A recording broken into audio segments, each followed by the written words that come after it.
Here's the beginning of the Dade City Haul and Tail FTR race. And so I'm just going to show you a little bit about what it's about here. This is the beginning. This is where you first pull in. It's really great. They got a little dumpster there to put all your garbage at throughout the weekend. We come in on a Friday night, get a good camping spot, and then park our rig and set everything up and just have a great time. And here's a little brief showing of the campground, how everybody camps out. And it's a real family fun place to be for the weekend. And you see there's just all kinds of vehicles, all kinds of campers, and just everybody's having fun. Everybody's grilling out. It's just a fun place. You see all the bikes here now are getting ready to go for a Saturday's race, and that's the junior division, and I think the 85s. And some of the quads are going out there to go help them set up. And this is a fun run late Saturday afternoon. Everybody's lining up to go out for the fun run. And it's a great thing to have on a Saturday because usually we only ride on Sunday, my race, so this way we get to ride also on Saturday. And it's a heck of a lot of fun. And once they get going here, there's a lot of people that go out here for the fun run. And it is exactly what it is. The 85s, the 250s, the 450s, the mothers, the daughters, everybody's out there. And they let you go one or two at a time, and that way you don't all jam up the track. And here's at the beginning of all this, they always have opening ceremonies, and they have the Star Spangled Banner, and they also have prayer, which is kind of neat. It's nice. It's great that we have these things at the beginning, and I'm proud to be part of it. And it's just a neat thing. I love the beginning presentation of all the races, and it's just a great fun thing.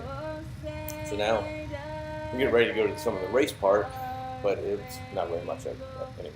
They just finished up the Star Spangled Banner. And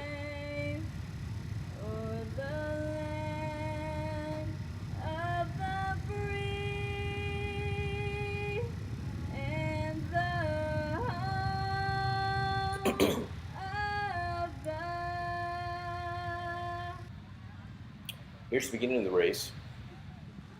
This is the Golden Master B. This is the age group 60 plus, and it's called the Monstart. You run to your bikes and get going.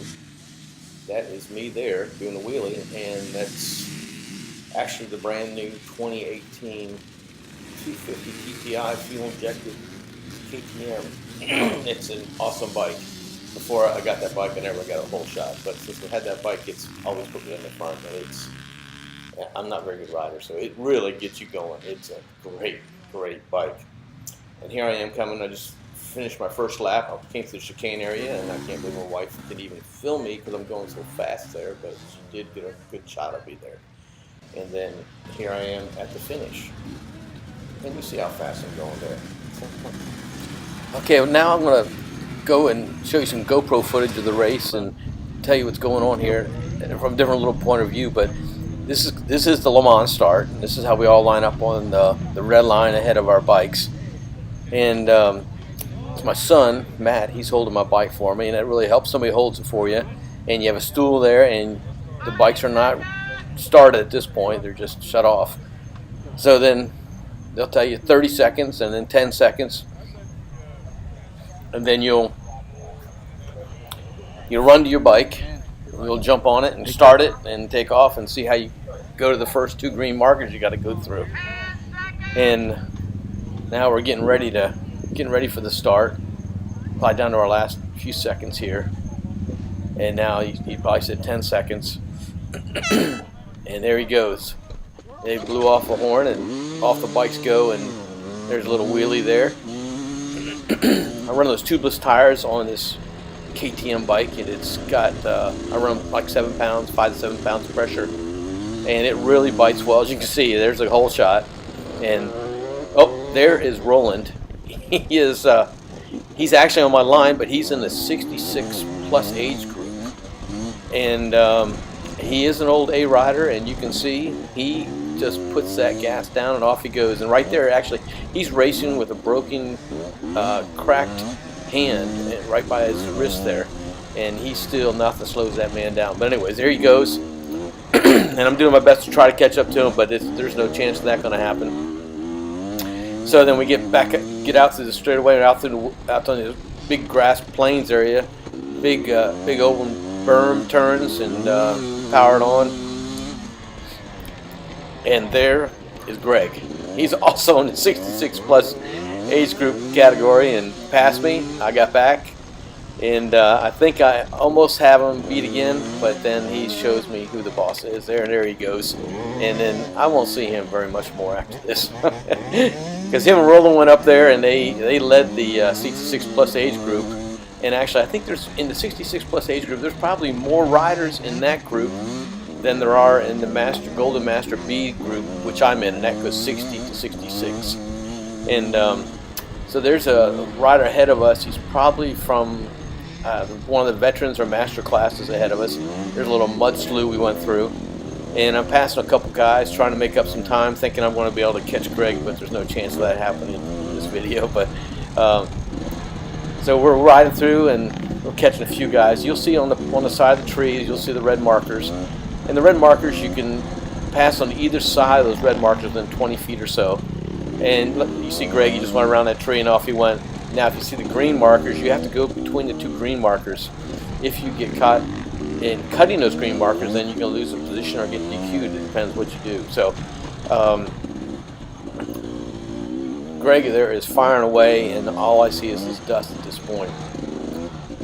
And we're just going back in the woods area, and you also saw right there was a white sticker with an X on it. That's the danger, and that means there's something there that's dangerous. And usually the hole, a down tree, a low-lying branch, or in that case, there was a big tree that was knocked over and the roots were sticking up. So, and now there was an FTR guy, and they go behind everybody and make sure that the sweeper, they call them the sweepers, and they go behind to make sure that nobody's laying on the track hurt. If they are, they'll call on the radios, and they'll get the medics out there to you to make sure they get attention to you right away. And they do a fantastic job running these races, and also trying to keep the safety of all the people involved. There's another bike there now. Greg went on past him. I'm coming up on another bike. And now you see the green markers. There's the two you have to go through. You can't cut those corners. And a lot of the guys like this guy here, he's really nice. He hears me coming up, so he backs off a little bit. And gets me feel on the straightaway, and I'm able to get by him. And it's really nice. Most of the guys are really great about it. And I've seen where, by accident, you know, they'll hit a bump or a log or something or a root, and off they'll run in, and you can get tangled up pretty bad. And oh, and there's Steve. He is in my race. So at this point, I was running first. Now I'm running second. But I catch back up to Steve, and we must have passed each other 5 or 6 times during this race. And there's 2 greens right there between, and it's a tight spot right there. Anyway, so there goes Steve, and now I think I'm going to catch back up, and I'll pass Steve. And at the end of the race, actually, I was like maybe a minute ahead of him. But after talking to him after the race, this was his very first FTR race. And you see right there, he actually had first in his class. So, I mean, it's his first race. He borrowed a bike to do the race, and he ended up third. He ended up third at the end of the Golden Master B for his first race. Now, usually, your first race, you know, you're tired, barely make it through 3 laps. If he did this good, he's going to be like, he'll probably be leading the class next week. That's incredible that he did so well, because he had first place many times during this race. And there I get to pass one more guy on a green Kawasaki, look like. There's 2 green marks. Now this is that little red sign right at the bottom there. One says hard or easy. Now you can go do the hard hill climb, and down the hill climb, and back up to another hill climb, and then down like a 30-foot pretty steep slope. And that's the hard part, and you'll save maybe 15 to 30 seconds of going if you turn left and went around to the easy part. And now you go in the forest, but now there were a lot of roots here, and it was really slick. And usually you'll see a bunch of the FTR guys up ahead here, and whenever you see the FTR guys in an area, that means keep an eye out, because it usually means somebody's fallen, and they're there to give assistance to help the guys out, get the bikes off you and that kind of thing. And there's one of the FTR guys right there in a green shirt. He was there because of that, yes, and they know. Now we're back to the open field section, and there's Steve again. But it was such great racing. It was so much fun. And there he passed me again, so I watched him really close, and this guy is hauling. I can't believe it was his first race. And we're back in the green grass field areas. You can get going out, up to 60 miles an hour just about in these fields. And there is a girl from the row behind me, past me, and now she'll come up and pass Steve, and we won't see her again either. She's very fast. There's some of the red markers, and like I say, you can pass the reds on either side. Those greens, you got to go right between the two. And now, there's some bystanders just watching, and it could be FTR guys watching. Make sure you go through the green markers too. And there's 2 more greens. And it doesn't look like it's rough here, but there are roots and piece of palmetto sticking up here and there, and whoops, and you're flying along and you're doing the best you can just to keep control of your bike. And these other guys are going so fast. I don't know how they do it. I guess they've been riding many years and they're really good. We just went by a log right there and it had like 3 white stickers on it that showed it. Be careful, don't hit the log. Danger. They're called the danger signs. There's the green signs again. And this race it was an hour, and I think mine was an hour and 41 minutes long total time. And a lot of guys, like you see Steve, there's one guy stopped on the side. That was, I don't know who that was, but they stop and they'll either have a bad spark plug or they'll have to stop and get some water because you're so dehydrated. It's so hot out there. And now we get back into the closed woods area a little bit. And you can see how close those trees are. They can jump out and bite you as one does here in a few minutes. This is another section of the course that had hard, easy, and soft. This is the mud area. That was the fastest. If you went left, that was sand. And if you went right, you could go out and around, and it takes an extra 15 seconds or so. But then you don't have to go through either one of those 2 ditches. Now my son went in there on his race in the afternoon. He went in, got stuck in the mud because it was really rutted by the end of that day. And we had 2 sets of races, and so there probably hundreds of guys went through all this mud. And when he went through it, he actually went through a rut and got stuck and had to pull him out with a utility vehicle. There's another guy, he just lets us come by really nice. It's really great. And that's Steve up ahead, and I'm trying to catch him. And so we get in this closed wood area, and you can see how those trees will hit your handlebars. And if you hit one on one side, then it'll flip your bar the other way, and off you'll go, and you get ejected off your bike. So you guys sort of watch it, and it's a whole mess of fun. Oh, there, I just ran in the back of him by accident. He got caught right there. You see, it took a little notch out of that tree, and that's what happens. You hit a tree just just catches on your bars. Thank goodness he didn't go over, but I couldn't stop fast enough. So I bumped him a little bit, but not much. So then I am caught up to him. So then I'll see if I can get by him again. And right now he's actually in first place, and I'm in second place in the Golden Master B division. And you see Roland and Greg, we no longer see them at all, and they're in the 66 plus age group, so they're long gone, minutes ahead of us at this point.